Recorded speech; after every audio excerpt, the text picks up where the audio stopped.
All right, Joshua 3, let's call this one as the Red Sea, a phrase that actually comes up in chapter 4, but really describes the way in which God is going to begin to exalt Joshua in this chapter. As we start out, we see that in many ways, going back to chapter 1, Joshua gets the people moving after 3 days, at which point the officers help get the people organized in the direction that they should go, telling them that as the ark moves, that is going to help them understand which way they should go because they have not been this way before. So keep a healthy distance so that you can see which way you're going. Joshua is then going to say that this isn't just any other move, but God is going to be doing a great wonder in front of you today. So you need to keep yourselves consecrated, or in simple terms, you need to pay attention to detail, pointing back to the way that God had told them to organize the camp during a time of war, reminding them that he was among them as they were going into battle. And so Joshua is going to remind the people that they need to be consecrated and ready because God is going to be doing great things again amongst them today.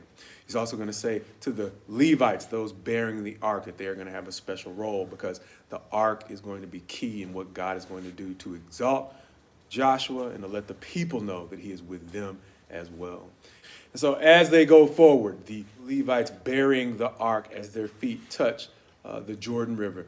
the waters are to heap up in many ways as the Red Sea, thus the title. But the interesting thing to note is from the descriptions I've heard of the Jordan, the Bible is going to say during this time of year, it overflows its banks. But I heard someone who had gotten a chance to go visit the Jordan say that they were disappointed at seeing it because they saw it at a time when it was really a modest river. And so whether or not it's overflowing its banks or it's in a time of year where the flow is relatively thin, I don't think it's as great a body of water as the Red Sea. And one of the things we also note, whether or not the Jordan at its height rivals the Red Sea, is this: it didn't take as many miracles for the people to really get it, because by the time we get to chapter 4, the very next chapter, it's going to say the people obeyed Joshua all his days, pointing back to something we mentioned before, the way in which Moses endured quite a bit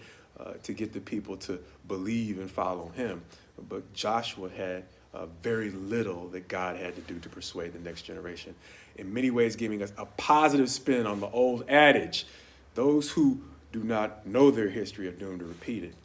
The flip side is those who understand their history oftentimes can save time and spend more time moving forward productively and less time being persuaded. And that's what we seem to get a picture of here. People who God has to spend less time persuading and more time effectively moving forward, as we'll see, not perfectly, but more time moving forward in a productive direction. And so as we often say, my prayer for you is my prayer for me.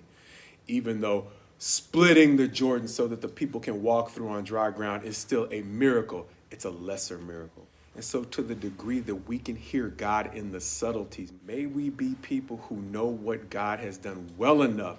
that we can see the directions that he's led his people in the past so that we can spend more time moving productively forward in the directions he'd have us go today.